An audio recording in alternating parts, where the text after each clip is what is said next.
आज के शो में पेट्रोलियम मसनूआत की कीमतों का नया यौमिया निज़ाम। पेट्रोल डीजल की कीमतें 7 रोज के औसत आलमी निर्खों से मुंसलिक शफाफियत के लिए आलमी कीमतों का रोजाना इजरा लाजमी करार। पेट्रोलियम मसनूआत की कीमतों का तयन नए निज़ाम के मुमकिना असरात।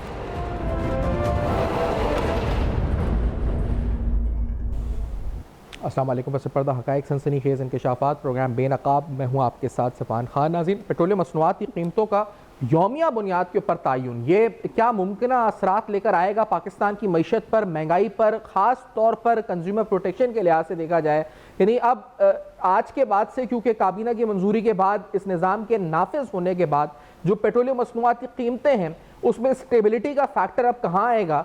अगर रोज़ाना की बुनियाद के ऊपर पेट्रोलियम मसनूआत की कीमतों का तयन होगा तो वो अशिया जो कि डायरेक्टली रिलेटेड हैं इन कीमतों के साथ, अगर ओगरा जितनी भी ट्रांसपेरेंसी के साथ जो एवरेज प्लाट जारी करेगा 7 दिन के औसतन के पेट्रोल और डीजल की कीमत क्या रही, इसमें हफ्ते और इतवार का इस्तिस्ना होगा। लेकिन इसके बावजूद जो सवाल उठेंगे कि आखिरकार कंज्यूमर प्रोटेक्शन या प्राइस स्टेबिलिटी के हवाले से पाकिस्तान की मईशत का मुस्तकबिल का मंजरनामा क्या होगा। यानी ये पेट्रोलियम मसनूआत की कीमतें अगर आए रोज गिरेंगी और बढ़ेंगी तो कितनी स्टेबिलिटी मार्केट में रहेगी। गवर्नमेंट ये क्लेम कर रही है कि इसके बाद ट्रांसपेरेंसी आएगी, लेकिन इन एक्चुअल फाइनेंशियल इंप्लीकेशंस और इकोनॉमिक इंप्लीकेशंस की क्या होंगी। प्रोग्राम का आगाज ही इस नुक्ते से और अहम तरीन सवाल से करते हैं। डॉक्टर शाहज़ाद सिद्दीकी साहब प्रोग्राम में साथ मौजूद हैं, माहिर मईशत हैं। डॉक्टर साहब खुशामदीद। इससे पहले कि पेट्रोलियम मिनिस्टर की भी हम गुफ्तगू आगे सुनवाएं प्रोग्राम में नाज़रीन को, लेकिन आप फरमाएं कि क्या मुमकिन असरात इसके देखते हैं आप इस फैसले के और इस नए निज़ाम के। हेलो जी डॉक्टर साहब। हेलो डॉक्टर साहब तक मेरी आवाज पहुंच रही है? डॉक्टर शाहज़ाद सिद्दीकी साहब जी, आपकी आवाज हल्की है। डॉक्टर साहब, क्या मुमकिन असरात देखते हैं आप पेट्रोलियम मसनूआत के नए निज़ाम के, जो नई कीमतों का जो तयन रोज की बुनियाद पर होगा? देखिए, जो पेट्रोलियम मसनूआत के नर्खों में हुकूमत इजाफा करती है, इससे सबसे ज्यादा तो 11 करोड़ वो लोग मुतासर होते हैं जिनकी आमदनी कम है, गरीब और मुतवस्सित तबके। पाकिस्तान की मईशत पर तबाहकुन असरात होते हैं। सनतों की पैदावारी लागत बढ़ती है जिससे बरामदात मुतासर होती हैं, और बरामदात मुतासर होने की वजह से फिर हुकूमत जाली रेमिटेंसेस अरेंज कराने की हौसला अफजाई करती है। पाकिस्तान की सलामती को खतरात होते हैं, मुल्क में दहशत गर्दी की वारदातें बढ़ती हैं, और फौज जो कुर्बानियां दे रही है, अवाम जो कुर्बानियां दे रहे हैं, पुलिस जो कुर्बानियां दे रही है, उसकी बावजूद अगर फतेह हासिल नहीं हो रही तो उसकी वजह ये होती है कि हुकूमत खुद अपने अवाम के साथ इक़्तिसादी दहशत गर्दी कर रही है, जिसमें पेट्रोलियम मसनूआत के नर्खों में इजाफा, पेट्रोलियम लेवी, ये सारी चीजें शामिल हैं। उसी की वजह से अफगानिस्तान और भारत को मौका मिल रहा है कि पाकिस्तान में दहशत गर्दी कराएं, जिससे बैरूनी जो है वो सरमायाकारी भी नहीं आती, मगर आम आदमी तबाह होता है। खाने की कीमतें, ट्रांसपोर्ट की कीमतें, बसों के किराए, हर चीज की दवाइयाँ, हर चीज की कीमत बढ़ जाती है। उनकी जिंदगी अजीरन हो जाती है अवाम की, और वो मुल्क के मुस्तकबिल से, अपने मुस्तकबिल से, लेकिन डॉक्टर इसको कहा जा रहा है हुकूमत की तरफ से कि ये इन गुड इंटेंशन किया जा रहा है। यानी इसको बारे में डॉक्टर साहब जो कहा जा रहा है कि ये गुड इंटेंशन के साथ किया जा रहा है। शायद मेरी आवाज अब तक पहुंच रही है सर? अगर तो गवर्नमेंट ये कह रही है कि it is done in good intention, अच्छी नीयत के साथ किया जा रहा है, तो ये इसका बाय डिजाइन इसमें फॉल्ट है या ये इंटेंशनली भी गलत है? आपको लगता है ये एक्ट गलत है? देखिए, ये बिल्कुल वाज़ेह है कि मैं आपको जिम्मेदारी से बताना चाहता हूँ, एक एक चीज की जिम्मेदारी मेरी है कि अगर वज़ीर आज़म शहबाज शरीफ साहब ये कहते हैं कि टैक्सों की वसूली जो है एफडीआर की 15,000 अरब रुपया सालाना कम है, और हुकूमत और बजट में एफडीआर में जो है इसकी कोशिश नहीं की जाती कि इसको रोका जाए। शाहाना अखराजात हम कम करने के लिए तैयार नहीं है। बजट जो पार्लियामेंट ने अप्रूव किया है उसके अंदर जो आपका पेट्रोलियम लेवी है उसका हदफ रखा गया 1676 अरब रुपया, जबकि अब से 5 साल पहले एक साल में सिर्फ 127 अरब रुपए।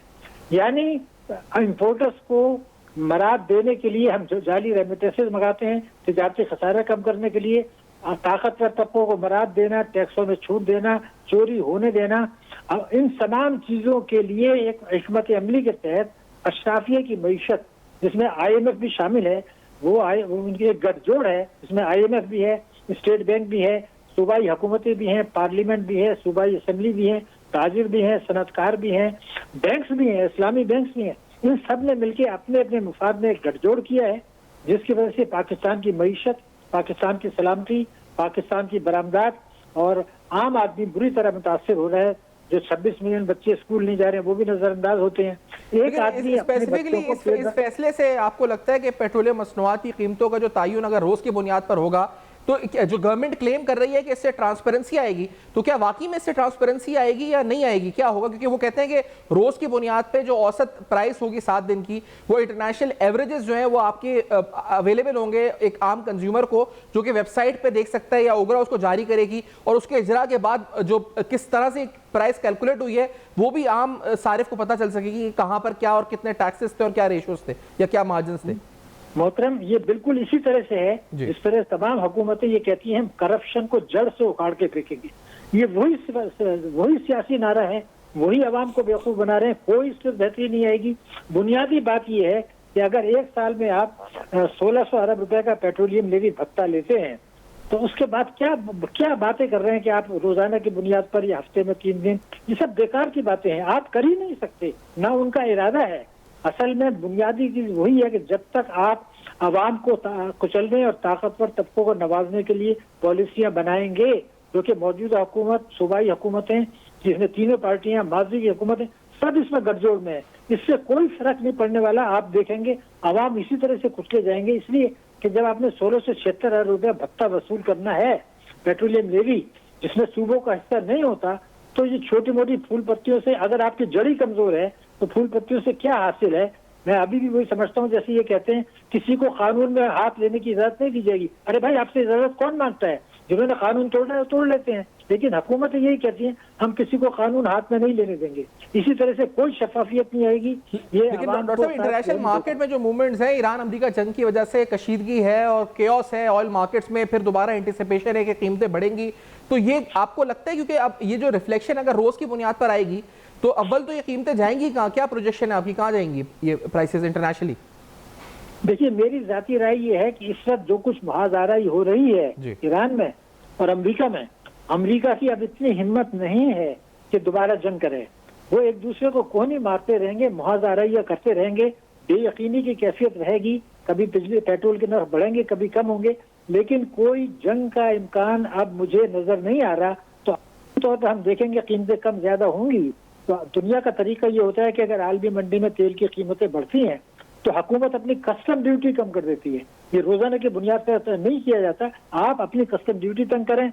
मैं आज भी कहता हूँ, मेरे हाथ में इख्तियार हो तो मैं 100 रुपया फी लीटर आज कमी का ऐलान करूं, क्योंकि आप पेट्रोलियम लेवी खत्म करें और कस्टम ड्यूटी को कम करें तो ये खुद ब खुद कम हो जाएगा। ये कैसे करेंगे? जब आप पेट्रोल के, जब आप बिजली की चोरी हो रही, टैक्सों की चोरी रोकेंगे, शाहाना अखराजात कम करेंगे, काबीना का हजम कम करेंगे। ये लफ्ज़ है डॉक्टर साहब, ये डीरेगुलेशन का लफ्ज़ इस्तेमाल किया जा रहा है कि we are moving towards a deregulated oil market petroleum pricing formula. तो ये डीरेगुलेशन, जैसे हमने देखा कि हमें बताया जाता है कि आप जब आपकी टेलीकम्युनिकेशन इंडस्ट्री थी उसमें डीरेगुलेशन हुई, गवर्नमेंट निकली, पीटीसीएल बेचा, फिर प्राइवेट आई पार्टीज, तो इन द एंड कंज्यूमर का फायदा हुआ। फिर हमें यही फॉर्मूला बताया गया फॉर के इलेक्ट्रिक एंड अदर जो पावर सप्लायर्स थे कि जब ये बिकेंगे या डिस्कोस डिसबैंड होंगे तो डीरेगुलेशन होगी इन द मार्केट और उसका इवेंचुअल इंपैक्ट जो है कंज्यूमर को एडवांटेज की सूरत में मिलेगा। नाउ ये अगेन डीरेगुलेशन की बात की जा रही है कि हम ऑयल प्राइसिंग को डीरेगुलेट करने जा रहे हैं, यानी गवर्नमेंट और काबीना की मंजूरी नहीं होगी और ये डायरेक्ट ओगरा जो है इस वक्त आगे से ट्रांसपेरेंट तरीके से अजरा करेगा। क्या डीरेगुलेशन आम सारिफ के हक में नहीं है? अगर डीरेगुलेशन की बात की पहले मैं आपसे इसको जरा सा पूरे तफसील से खबर जब आप देखेंगे तो हुकूमत ने कहा डीरेगुलेट जरूर करेंगे, मगर पेट्रोलियम लेवी हुकूमत के हाथ में होगा, कस्टम ड्यूटी हुकूमत के हाथ में होगा, डीलर्स मार्जिन हुकूमत के हाथ में होगा, तो फिर रह क्या गया? है ना, सारी चीजें हुकूमत ने अपने पास रखी है, डीरेगुलेट किया। मैं आपको बताऊं 1990 में अगर आप चले जाएं, एक नारा लगाया गया था पाकिस्तान में, लिबरलाइजेशन, डीरेगुलेशन, प्राइवेटाइजेशन। उसी डीरेगुलेशन और प्राइवेटाइजेशन और लिबरलाइजेशन की तबाही आप देख रहे हैं। जो ट्रांसफर ऑफ कैपिटल हुआ, जो रेमिटेंसेस बढ़ी और एक्सपोर्ट कम हुआ, ये सारी चीजें उसी डीरेगुलेशन नतीजा है। अरे भाई, डीरेगुलेशन वगैरह सब उस वक्त अच्छा होता है जब आपके रेगुलेटरी इदारे मजबूत हों, स्टेट बैंक मजबूत हो, SECP मजबूत हो, FBR मजबूत हो। ये तो खुद उन डिफॉल्टर्स के साथ मिल जाते हैं। तो कौन सी डीरेगुलेशन की हम बात कर रहे हैं? डीरेगुलेशन का बुनियादी उसूल रेगुलेटरी अथॉरिटीज को मजबूत बनाएं, ताकतवर बनाएं, कानून की हुक्मरानी बनाएं, जो रोज बरोज कमजोर होती जा रही है। बहुत शुक्रिया डॉक्टर साहब ने प्रोग्राम में ज्वाइन। डॉक्टर फरूख सलीम साहब प्रोग्राम में साथ मौजूद है। नाज़रीन, आज आपका कॉलम भी हमने पढ़ा इस पे प्राइसिंग के ऊपर जो नया निज़ाम है। डॉक्टर फरूख सलीम साहब को खुशामदीद कहेंगे। डॉक्टर साहब, आपने लिखा भी, वैसे मैं अगर पूछूं कि गवर्नमेंट कह रही है कि it is done in good intention, लेकिन इसमें आपने जिस तरह कहा कि बाय डिज़ाइन कुछ मसाइल हैं, तो ये इंटेंशनली सही है, ये जो इकदाम है it is in the right direction या नहीं है, और क्यों है अगर आप समझते हैं ऐसा? देखिए, क्लेम ये किया जाता है, बताया ये जाता है कि एक प्लाट्स के नाम से कोई फॉर्मूला है, वो सिंगापुर में उसकी एग्जिस्टेंस है, और पाकिस्तान में जो कीमतें हैं वो हमने नक्की कर रखी हैं उस फॉर्मूले के साथ। ये हुकूमती क्लेम है। अगर अमली तौर पे इसको आप देखा जाए तो जो पाकिस्तान में कीमतें हैं उनका खास तौर पे पिछले 5 से 6 महीने में आलमी मंडियों के साथ कतन किसी किस्म का कोई ताल्लुक नजर नहीं आता। आलमी मंडी में जब कीमत 5% बढ़ जाती है तो हमारे यहाँ हमने देखा कि 8, 9, 10% बढ़ जाती है। जब आलमी मंडी में कीमत नीचे आती है, अगर 10% गिर गई है, तो पाकिस्तान में वो आप देखिएगा 2 या 3% गिरती है। सही। तो असल प्रॉब्लम जो है वो उस फॉर्मूले के साथ है जो क्लेम किया जाता है, लेकिन अमली तौर पे उसका पाकिस्तान की कीमतों के साथ कतन कोई नहीं। और लेकिन फरूख साहब, इसमें कोई हिडन एस्पेक्ट है जो आम सारिफ की या उन तमाम नज़रों से ओझल है, जिसको हमें तो मिनिस्टर हजरात ये बताते हैं ना कि ये फ्लैट एवरेज था और ये प्राइस रिफ्लेक्ट हो गई इंटरनेशनल मार्केट की, and nothing is in our control, क्योंकि we have to pass on the international impact. तो ये ऐसा नहीं है, आप कह रहे हैं ये फ्लैट में कुछ गड़बड़ है, इसका मतलब कुछ ऐसी हिडन रेसिपी है जो गवर्नमेंट हाइड करती है हमसे। देखिए, ये मेरे इल्म में नहीं है कि क्या छुपाया जा रहा है या नहीं छुपाया जा रहा। जो चीज सामने आ रही है वो ये है कि 2 चीजें हैं, उनमें 2 तिजोरियां सामने आ रही। एक तिजोरी है जो ऑयल मार्केटिंग कंपनी की और रिफाइनरीज की है। वो खुद से ये कह रही हैं कि जैसे पीएसओ की अगर आप फाइनेंशियल स्टेटमेंट खोल के देख लें तो वो खुद से ये बता रहे हैं कि पिछले साल उनका जो मुनाफा है वो 15 अरब का था, और इस साल उनका जो प्रॉफिट है वो 38 बिलियन पे पहुंच गया, यानी कि तकरीबन कोई 150% इजाफा आया है। इसी तरह नेशनल रिफाइनरी है, पाकिस्तान रिफाइनरी है, पार्को है, अटक रिफाइनरी है, इन सब के जो मुनाफे हैं वो 100%, 150%। एक कंपनी का तो प्रॉफिट जो है वो 8000% जो है वो बढ़ गया है। तो एक तो ये वादे नजर आ रहा है कि जो कुछ भी पिछले 4-5 महीनों में कीमतों के हवाले से किया गया उसमें तिजोरियां भरी हैं ऑयल मार्केटिंग कंपनीज की और रिफाइनरीज की, और दूसरी तिजोरी जो भरी है वो हुकूमत ने अपनी भरी है। यानी कि आप अंदाजा कीजिए कि जो हद रखा गया था पेट्रोलियम लेवी का पिछले साल, उससे भी ज्यादा इकट्ठा कर लिया गया है, और जो अगले साल का हद है वो 1.8 खरब रुपए। तो अब अगर तिजोरी भरी जा रही है रिफाइनरीज की और ऑयल मार्केटिंग कंपनीज की और हुकूमत की, तो जाहिर बात है कि किसी की तिजोरी खाली भी हो रही होगी, किसी की जेब खाली भी हो रही होगी। सही, और वो बेसिकली आवाम ही होगी जिसकी खाली हो रही होगी। डॉक्टर खाका नजीब साहब भी प्रोग्राम में साथ हैं, डॉक्टर फरूख साहब भी साथ हैं। डॉक्टर खाका नजीब साहब को भी इंट्रोड्यूस करते हुए, अगर साहब आपके नज़र में ये जो यौमिया बुनियाद पर पेट्रोलियम मसनूआत की कीमतों का तयन है, flat average of the last 7 days, कैसा इकदाम है ये गवर्नमेंट का, खाका नजीब साहब?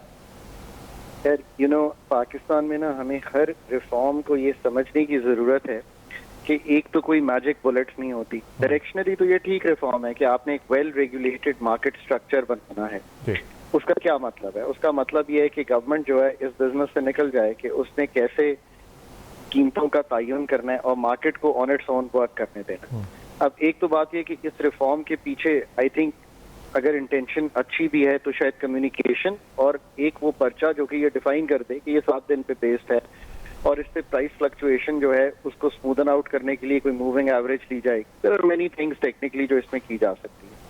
असल बात ये है कि अभी भी चूंकि OGRA is going to be determining this price, तो you also have to think कि क्या आपका जो मार्केट रेगुलेटर है वो इतना स्ट्रेंथन्ड है कि वो ये काम कर सके। और इवेंचुअली तो बात किया ना कि every OMC must be determining it's price उसके लिए तो आपको ये IEFM मार्जिन, इन चीजों को जो हम इक्वलाइज करते हैं कि पेशावर में और कराची में एक ही कीमत बनाते हैं, इन चीजों से भी निकलना पड़ेगा। Deregulation in its true spirit is something totally different. Directionally of course positive है। मैं फिर सहबान बात बार बार करता हूँ कि पेट्रोलियम सेक्टर पाकिस्तान में ना एक तंजीम नौ मांगता है। आप जो चाह रहे हैं वो ये चाह रहे हैं कि पाकिस्तान का जो कंज्यूमर है वो एक कम्पिटिटिव मार्केट में इसको प्ले कर रहा हो। अगर आप ये चाह रहे हैं कि ये कम्पिटिटिव मार्केट में प्ले कर रहा हो और उसकी वजह से कीमतें जैसे मोबाइल में नीचे आ गई हैं या सर्विसेज बेहतर हुई हैं, तो उसके लिए तो एक मार्केट लिबरलाइजेशन, जिसका मतलब जैसे मैंने कहा डीरेगुलेटेड मार्केट है, ओगरा डिटर्मिन नहीं कर रहा, थ्रू मार्केट बेस्ड प्राइसिंग आ गया है। रिफॉर्मिंग IEFM रेट इक्वलाइजेशन को हमें ठीक करना पड़ेगा। फिर regional cost to service distortion जो है उसको निकालना पड़ेगा। रेगुलेटरी रिफॉर्म पूरा करना पड़ेगा। मैंने हमेशा कहा है कि जब तक ओगरा और नेपरा एक रेगुलेटर बनते नहीं और इसमें आप केपेबल लोग लाते नहीं और इसको पार्किंग प्लेस से निकालते नहीं है, आप इस मसले को ठीक नहीं कर सकते।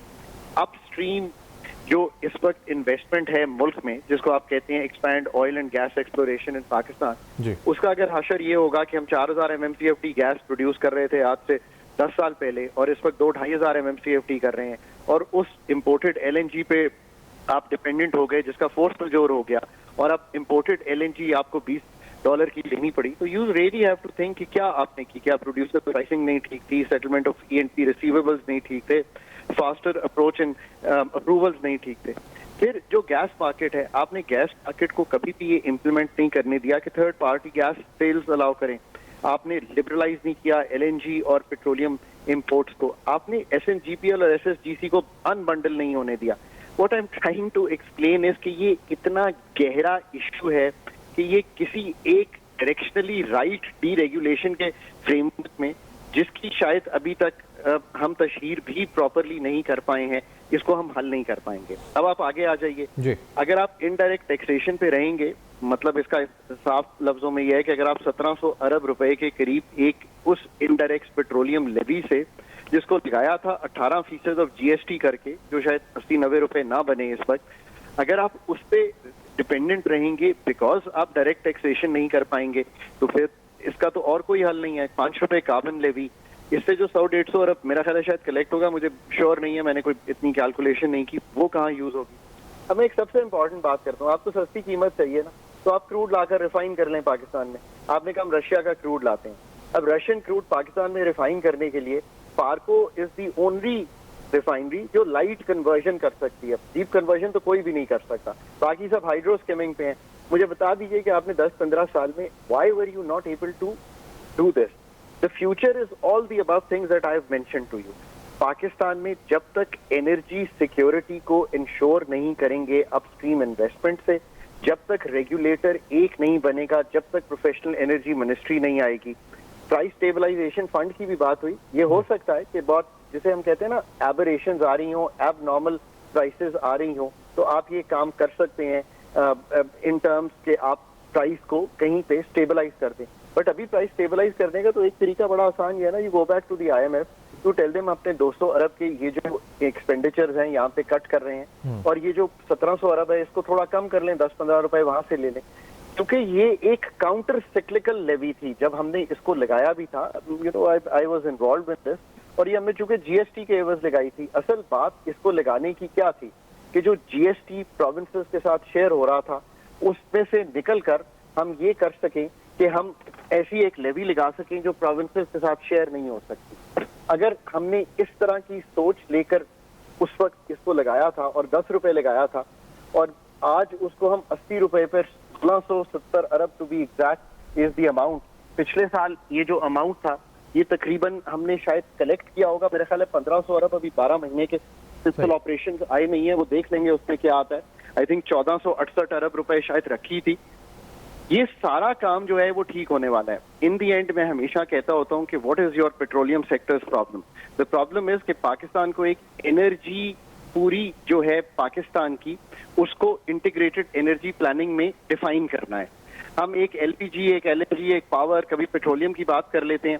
We are not being able to create through an energy ministry और through a Pakistan energy regulator the kind of work that you really need to do to create an integrated energy plan in Pakistan. और उसके ऊपर problem यह है कि हम चूंकि indirect taxation, मैं बड़ा क्लियरली कहता हूँ कि इट्स एन अनफेयर टैक्स। किस सेंस में?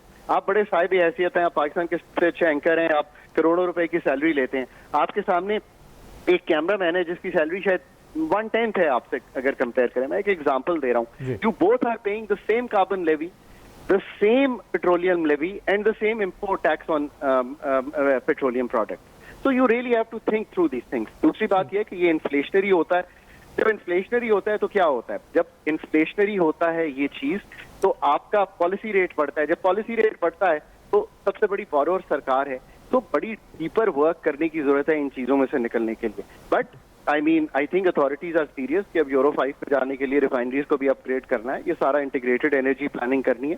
You seriously need to build Pakistan का एनर्जी सेक्टर जो एक तंजीम नौ की बेसिस पर डीरेगुलेटेड हो, मार्केट बेस्ड कंपेटिटिव प्राइसिंग पे हो। अभी हाई ऑक्टेन को हमने सैफान डीरेगुलेट किया हुआ है, ये भी नहीं है कि नहीं किया हुआ, बिल्कुल ठीक चल रहा है। क्या हुआ है? कभी शॉर्टेज हुई है? नहीं हुई है। हर पंप पे डिफरेंट प्राइस होती है। तो you need to really start thinking, ऐसा कुछ भी नहीं होगा। दिस इज पाकिस्तान मोमेंट कि इसकी तंजीमें नौ करें और ये रियलाइज करें कि आज भी अगर 70-80% इम्पोर्टेड एनर्जी पर डिपेंडेंट है तो इसमें से निकलना कैसे है? 18 अरब डॉलर का अगर एनर्जी का बिल है, इसमें से निकलना कैसे है? These are all doable things. I am really hoping कि अगले 5 साल में हम ये सब काम कर लेंगे। ठीक है, बहुत शुक्रिया आपने प्रोग्राम में ज्वाइन किया। शाखान नजीर साहब की गुफ्तगू आपने सुनी, तज्जिया उन्होंने पेश किया। डॉक्टर फरोज़ी साहब, ये कुछ अहम, एक तो प्राइस स्टेबलाइजेशन फंड की बात हुई है, आपने भी जिक्र किया बफर का, तो ये क्या है? इसको थोड़ा डिफाइन करेंगे नाज़रीन के लिए कि अगर हम कंज्यूमर प्रोटेक्शन के लिहाज से देखें तो क्या इस यौमिया बुनियाद पर तयन से कंज्यूमर बहुत एक्सपोज हो गया है? ये दो बातें हैं सैफान साहब जी। इतना मामला इतने पेचीदा नहीं है। जमीनी हकीकत ये है कि बांग्लादेश के अंदर जो डीजल का रेट है वो 292 पाकिस्तानी रुपीस के इक्वलेंट है पर लीटर। हमारे यहाँ 354 है, यानी कि तकरीबन 62 रुपए फी लीटर का फर्क पड़ रहा है। अब अगर पाकिस्तान में बांग्लादेश भी वहीं से तेल खरीदता है, यहाँ से पाकिस्तान खरीदता है। बांग्लादेश की हुकूमत भी यही कहती है कि हमने एक आलमी फार्मूला है, उसके साथ मामले नक्की कर रखे हैं, सेट कर रखे हैं। पाकिस्तान की हुकूमत भी हमें यही बताती है। अगर दोनों हुकूमतें जो हैं वो एक ही जगह से तेल खरीदती हैं, वो स्ट्रेट ऑफ हॉर्मुज़ से ही गुजर के दोनों ममालिक के पास तेल पहुंचता है, तो फिर ऐसा क्यों है कि भारत में बांग्लादेश में 62 रुपीज ए लीटर, 62 रुपए फी लीटर वो कम बिक रहा है। और 62 रुपए का मतलब ये बन जाता है कि अगर पाकिस्तान में बांग्लादेश वाली कीमत आ जाए तो पाकिस्तानी सार्फिन के ऊपर लगभग 600 अरब रुपए का बोझ जो है वो कम हो जाएगा। तो ये सोचने की बात है कि 600 अरब रुपए का जो बोझ है ये अगर सार्फिन पे कम हो जाएगा तो ये इस वक्त जो है ये कहाँ जा रहा है। क्योंकि एक तफरीक मैं आपके सामने रख दूं पेट्रोल और डीजल के दरमियान। देखिए, पेट्रोल जो है वो गाड़ियां चलाता है या मोटरसाइकिल चलाता है। डीजल जो है वो पूरी की पूरी मईशत चलाता है। तो ट्रक में डीजल डलता है, बसेस डीजल से चलती हैं, डीजल से चलता है, ट्रैक्टर डीजल से चलते हैं, जनरेटर डीजल से चल रहा है। तो पूरी की पूरी मईशत जो है वो डीजल से चल रही है और पाकिस्तान में डीजल जो है वो महंगा तरीन बिक रहा है। लेकिन सर, ये जो बफर की बात हुई है कि इसमें बफर हुआ जाए, क्रिएट किया जाए, तो वो ये प्राइस स्टेबलाइजेशन की डॉक्टर खाकान नजीर साहब भी बात कर रहे थे फंड की, ये क्या जो एक्सपोजर है कंज्यूमर को ये बफर क्रिएट करने से ये एक्सपोजर कम हो सकता है या कुछ हद तक प्रेडिक्टेबिलिटी आ सकती है मार्केट में? जी, ये बिल्कुल आई थिंक ये कदम जो है सही सिमत में कदम उठाया जा रहा है। मुख्तलिफ ममालिक जो हैं वो उनकी कोशिश ये होती है कि आलमी मंडी में जो बड़ी तेजी से उतार चढ़ाव आता है कीमतों में, उसको मुंतकिल न किया जाए अपनी डोमेस्टिक मार्केट के अंदर। अब आप अंदाजा करें कि भारत के अंदर उन्होंने कोई बफर या स्टेबलाइजेशन फंड क्रिएट नहीं किया, लेकिन उनकी जो ऑयल मार्केटिंग कंपनीज हैं, जो रिफाइनरीज हैं, वो उनकी बैलेंस शीट के ऊपर जो उतार चढ़ाव है आलमी मंडी का उसको ट्रांसफर कर दिया जाता है। अच्छा, आप सोचिए कि लास्ट टाइम भारत के अंदर जो पेट्रोल और डीजल की कीमत तब्दील की गई थी वो 2022 में थी और उसके बाद फिर मई 2026 में जाके वो कीमत तब्दील की गई है। और 4 साल जो आलमी मंडी में उतार चढ़ाव आया है उसको भारत की जो पेट्रोलियम कंपनीज हैं उनकी बैलेंस शीट ने एब्जॉर्ब किया है। तो ये पाकिस्तान में जो सोचा जा रहा है ये अच्छा सोचा जा रहा है कि एक स्टेबलाइजेशन फंड क्रिएट कर दिया जाए। उसका मकसद ये होना चाहिए, उसका एंड रिजल्ट ये होना चाहिए कि जो कंज्यूमर्स हैं उनको प्रोटेक्शन मिले। आलमी मंडी में उतार चढ़ाव है उसकी मुंतकिली आपकी और मेरे ऊपर ना हो। कम से कम महीने में एक दफा, 2 महीने में एक दफा, 3 महीने में एक दफा नोटिफिकेशन आना चाहिए। लेकिन यहाँ पे तो हम उल्टी सिमत में जा रहे हैं। यहाँ पे हम सोच रहे हैं कि पहले 2 हफ्ते के बाद एक झटका दिया जाता था, फिर हुकूमत ने फैसला किया कि हर हफ्ते झटका देना जरूरी है, और अब ये कह रहे हैं कि जी हमने हर रोज का झटका देना है। तो हम तो उल्टी सिमत में जा रहे हैं। अच्छा, और इसमें डॉक्टर साहब ये बताइएगा, रेगुलेटरी रिफॉर्म का भी जिक्र हुआ है, तो ये रेगुलेटरी रिफॉर्म जो है ये कितना ज़रूरी, ख़ास तौर पे जब किस प्राइस पे पीएसओ ने इंपोर्ट किया या क्या प्राइस कोट की, इज देयर एनी वेरिफिकेशन इसकी हो रही है कोई कि क्या फ्लैट एवरेज जो गवर्नमेंट एक ले रही है फ्रॉम द इंपोर्टर कि ये प्राइस एक्चुअली ये थी या नहीं थी, कोई ऑडिट है, कोई फॉरेंसिक है, और क्या रेगुलेटरी रिफॉर्म का मकसद यही है या इससे भी बढ़कर कुछ और रिफॉर्म्स की भी ज़रूरत है रेगुलेशन में? इस वक्त ये है कि फॉर्मूला भी हुकूमत ने बनाया है, उसके ऊपर जो अमल करामत करने वाले हैं पीएसओ वाले वो भी हुकूमत, जो रिफाइनरीज हैं वो भी हुकूमत की कंपनीज हैं। तो यहाँ पे रेफरी भी वही है, जो प्लेयर है उसी का जिम्मेदारी लगाई गई है कि आपने स्कोर कीपिंग भी करनी है। तो यहाँ पे जब तक हम सियासत को जो फैसला साजी है उससे अलग नहीं करेंगे, यानी कि यहाँ पे ऑटोमेटिक फैसला साजी होनी चाहिए कीमत के हवाले से। इसमें हमारे यहाँ अभी जो है वो सियासी फैसला होता है।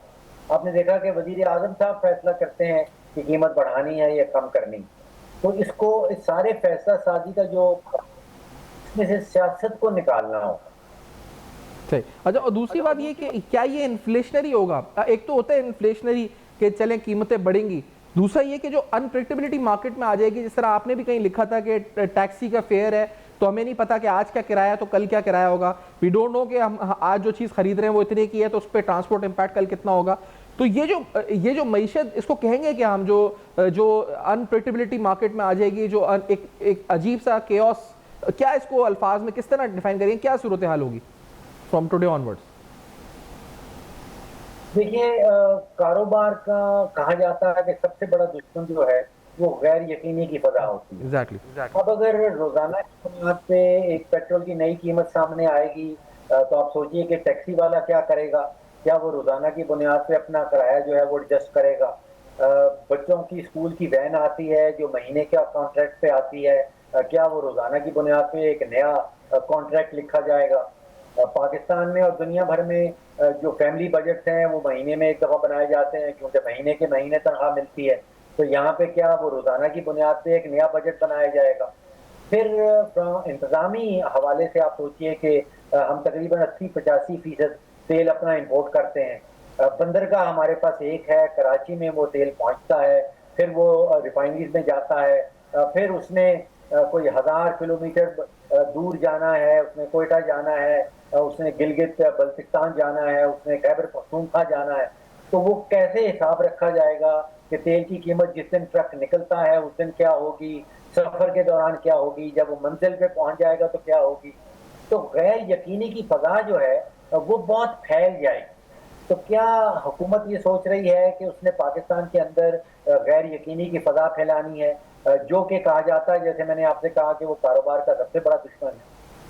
नहीं, और फिर इसका जो अभी बात थी कि इंटीग्रेटेड एक निज़ाम होना चाहिए, खासतौर पर बिजली कीमतों का तयन, वो फिर उस पर क्या इम्पैक्ट पड़ेगा? आपकी जो पूरी इंडस्ट्री है, इंडस्ट्रियल टैरिफ्स हैं, वो सब जो है इस पर डिटरमिन होते हैं, बिजली कीमतें, पेट्रोलियम मसनूआत, थर्मल प्रोडक्शन, ये इवेंचुअली चेन क्या बनेगी इसकी पूरी? देखिए, इसमें जैसे मैंने कहा शुरू में कि फोकस होना चाहिए डीजल के ऊपर, बिकॉज असल जो ईंधन जो मईशत को चलाता है वो डीजल का मामला है जी। और यहाँ पे इस वक्त अगर आप बुनियादी जो ज़मीनी हकीकत है वो, जैसे मैंने जिक्र किया आपसे कि बांग्लादेश में तकरीबन 62 रुपए फी लीटर जो है वहाँ डीजल की कीमत पाकिस्तान से कम है। और वो कोई 600 अरब रुपए का बोझ बनता है, जिसका आप जिक्र कर रहे हैं कि वो इंडस्ट्री के ऊपर भी बनता है, वो कंज्यूमर के ऊपर भी बनता है, वो पूरी की पूरी मईशत के ऊपर बनता है। तो यहाँ पे जो पॉलिसी है वो शायद नजर ये आता है कि दो तिजोरियां तो बड़ी वाज़ेह तौर पे नजर आती हैं जो भरी जा रही हैं। एक तिजोरी है जो ऑयल मार्केटिंग कंपनीज की है, जो रिफाइनरीज की है, और दूसरी तिजोरी हुकूमत की अपनी है। अब वो अगर भरी जा रही हैं तो फिर जाहिर बात है कि किसी की जेब खाली भी हो रही होगी। तो यहाँ पे पॉलिसी का मामला डिसाइड करना है। जैसे बांग्लादेश में, भारत में, चीन में, इवन अफगानिस्तान के अंदर वहाँ पे हुकूमतों ने फैसला साजी ये की है कि जो आलमी मंडी में उतार चढ़ाव आएगा उसकी मुंतकिली जो है वो आम आवाम के ऊपर फौरन नहीं करनी। बांग्लादेश में तकरीबन 16% की है और तकरीबन 80-85% जो है वो बांग्लादेश पेट्रोलियम की बैलेंस शीट के ऊपर चली जाती है। भारत में 100% वो जो आलमी मंडी की तब्दीली है वो एब्जॉर्ब कर लेते हैं या हिंदुस्तान पेट्रोलियम या भारत पेट्रोलियम। चीन के अंदर हमने देखा तकरीबन 15% कीमत बढ़ी है जब आलमी मंडी पीक पे जा रही थी। अफगानिस्तान में भी ऐसा ही मामला है। पाकिस्तान एक ऐसा मुल्क है जहाँ पे हुकूमती पॉलिसी ये थी कि 100% जो इजाफा आया है आलमी मंडी में उसको मुंतकिल करना है अवाम के ऊपर, और उसी बहाने मजीद पेट्रोलियम लेवी बढ़ा के हुकूमत की तिजोरी भी भर दी। ठीक है, एक ब्रेक के बाद वापस आते हैं। डॉक्टर हुसैन साहब मौजूद हैं, हुकूमती मौके भी सुनवाएंगे आपको। ब्रेक के बाद मदद रहेगा।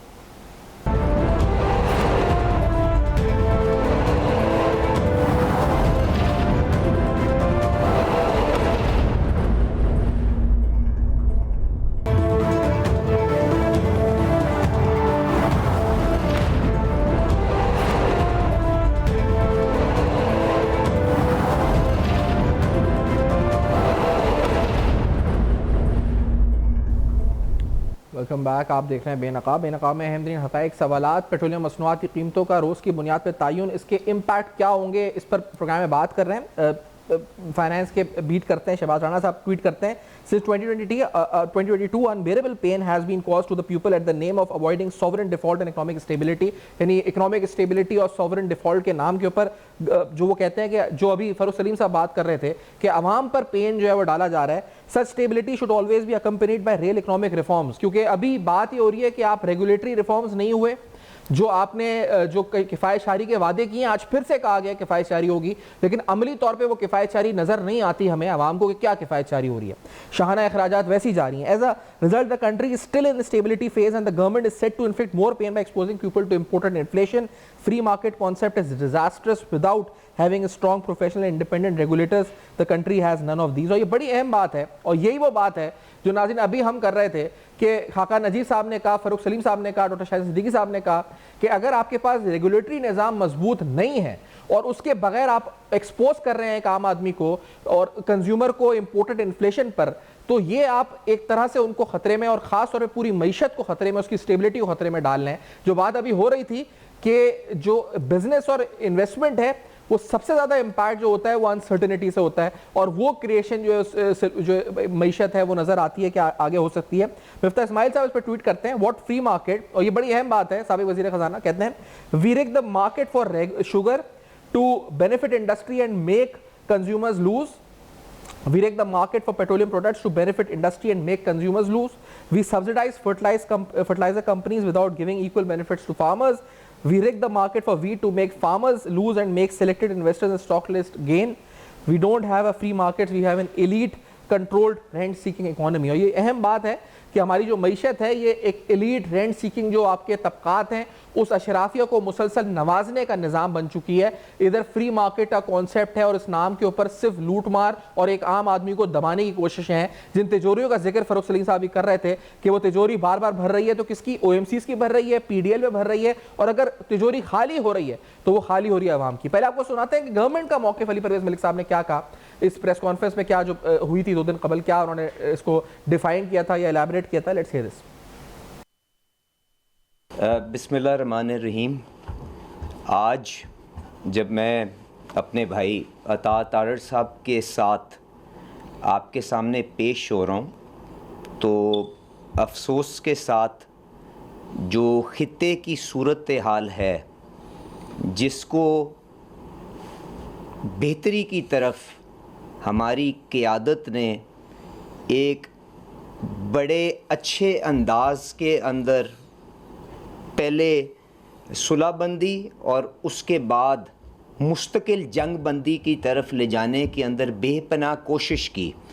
ख़ास तौर पे वज़ीर आज़म शहबाज शरीफ साहब और फ़ील्ड मार्शल आसिम मुनीर साहब, उनकी काविशों के बावजूद एक दफ़ा फिर जंग बढ़ती हुई ख़ित्ते के अंदर नज़र आ रही है और उसकी वजह से जो तेल की मंडियों के अंदर भौचाल आया हुआ था पहले, वो एक दफ़ा फिर बढ़ता हुआ नज़र आ रहा है हमारे सामने।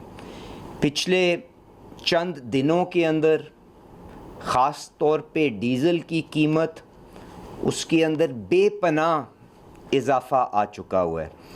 अगर मैं मिसाल दूं तो जो प्लेट्स का रेट जो बैनुल-अक़वामी मंडी के अंदर डीज़ल का भाव उसकी तरफ इशारा करता है, वो तकरीबन $110 से बढ़ के आज $140 की सतह के ऊपर आ चुका हुआ है।